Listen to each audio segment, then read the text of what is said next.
Uh, Toyota pumapalya.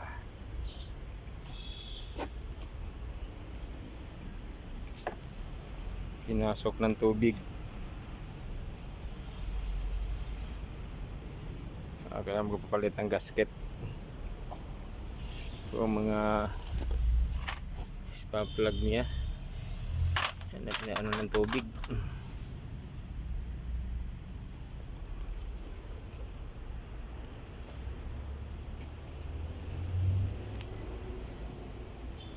DBTI Toyota.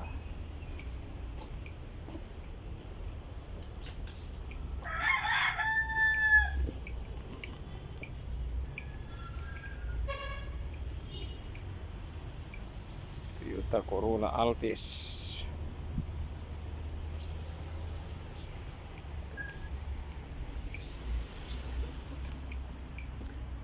Ang dumi.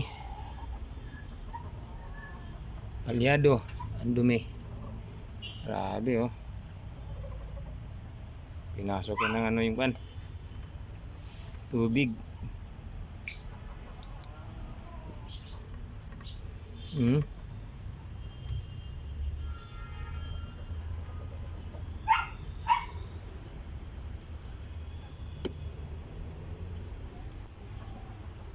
Pinasok ng tubig yung ano.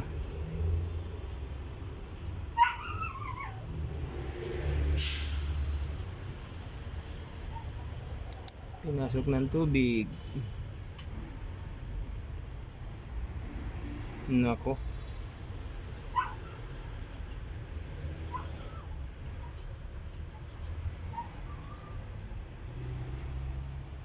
Lema.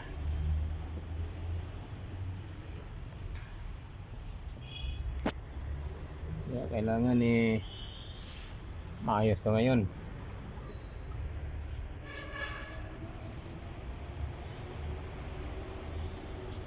Palyado mga kamekanik.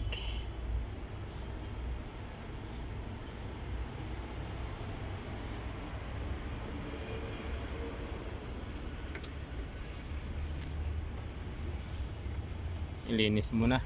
Dami din ulit habang wala pa yung ano. Ilinisin. Itong dugtong. Inisan muna. Grabe ano.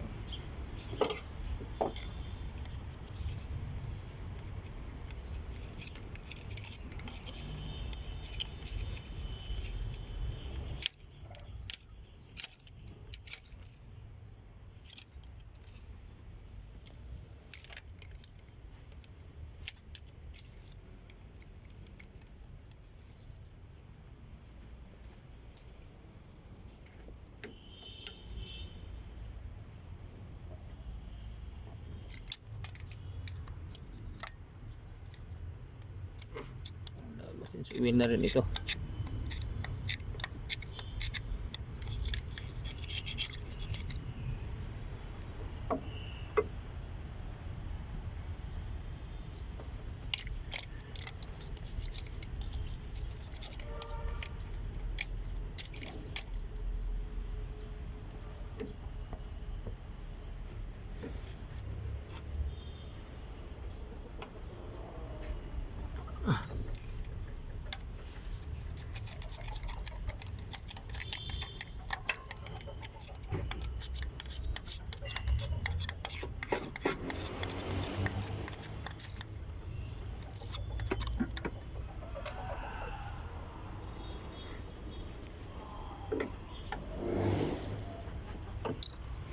Okay na ito maya. Okay na ito. Ayos na andar ito maya. Hindi na ito palyado.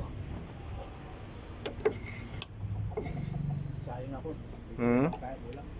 Grabing dumi. Ha? Yung ano, pinasok ng ano talaga yung ano. Napabayaan ko na, no?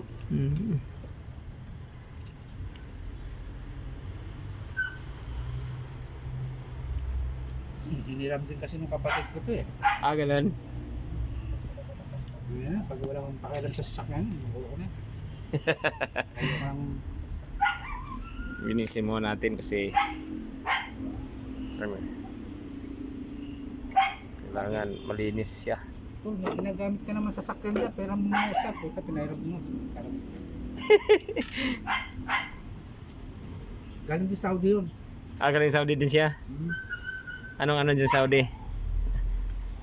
Marine engineer yun eh, kaya lang doon, nasa electrical siya, electrician.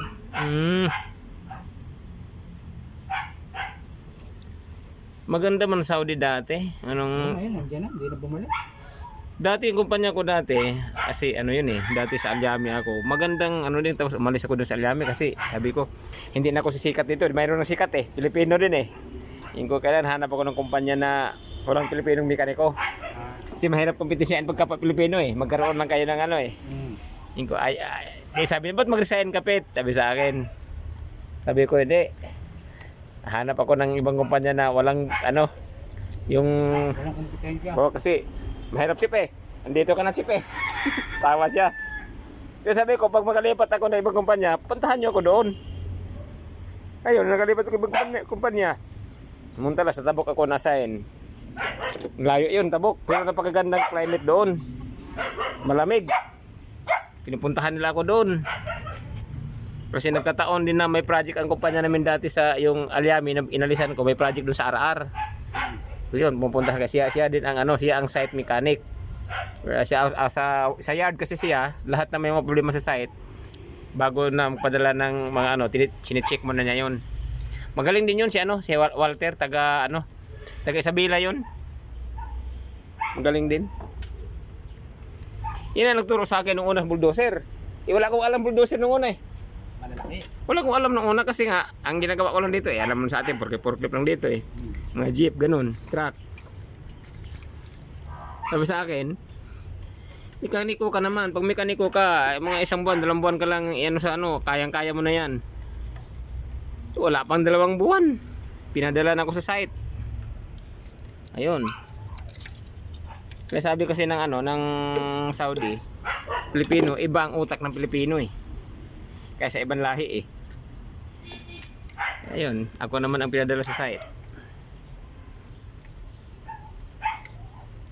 So, linisin natin parang ayos yung pagdating ng bagong ano. Ibang mekaniko kasi, sa totoo lang, ayaw nilang maglinis ng ganito. Kasi hinahanap nila kasi quantity, hindi quality. Mayroong ganoon eh. Di ba? Yan, wala nang babalik.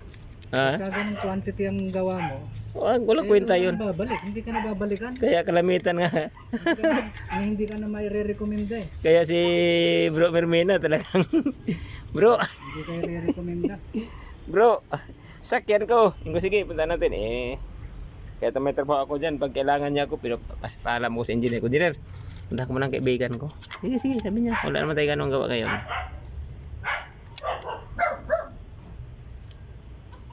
So hindi naman ako tinatanggihan din ng ano dyan, yung engineer dyan. Kasi maganda naman yung pakita ko sa kanila na ano ba, yung pakikisama, ganon.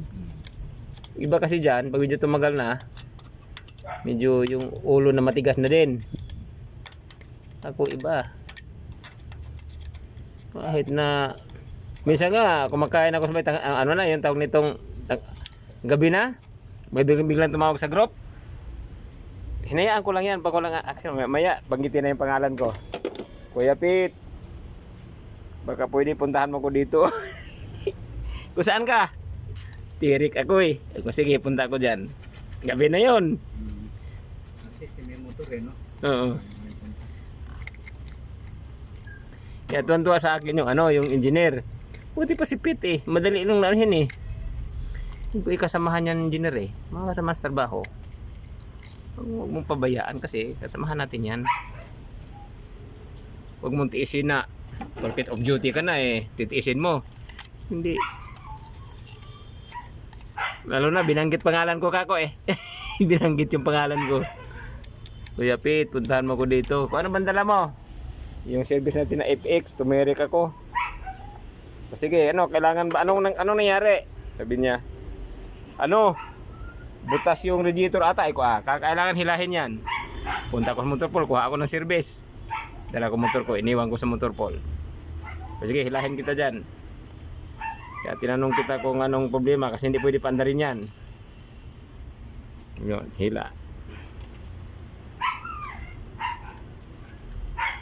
Kaya yung mga engineer namin dyan, pag mayroon akong hingiin din na papunahan ba, mayroon akong gagawin sa labas. Basta mga urgent lang ba, payag sila. Kasi hindi naman ako nagbibilang ng ano, hindi ko nagbibilang sa oras ko ba. Eh, iba kasi dyan, pagdating sa hapon, siyempre, siguro yung iba nakainom na. Si off duty na nga eh. Inom na yan. Eh, ako kasi, mahirap lalo na ngayon, pandemic eh. Pandemic. Tagal na pandemic na. Ano na to bro, ang sabi kasi dun sa Bible, baka makasama itong pandemic na to, hindi na ito mawala bro. Ha? Kasama na natin to. Kasama na natin to sa buhay. Parang ano eh. Masasanay na lang ang immune system natin nito. Oo. Ganun na lang. Tama nga yun. Yung nga sabi ko eh. Puta may immune na tayo nito. O ganun yun. Sunod yan. Parang andyan Sanay ng immune system andyan na natin. yung virus na yan. Parang may immune ka na. Okay, hintay muna kami sa ano. Hintay sa pisa. Hanggang dito lang ba spark lang yan? Ito, Mayroon cylinder head na yan. lilinisin ko pa yun bro. Linisin pa natin yan. Lalim ano? Linisin pa natin yan. Hindi pwedeng linisin yan. Ako ng ano panlinis. Kaya naglamis. Hindi ba naglamis?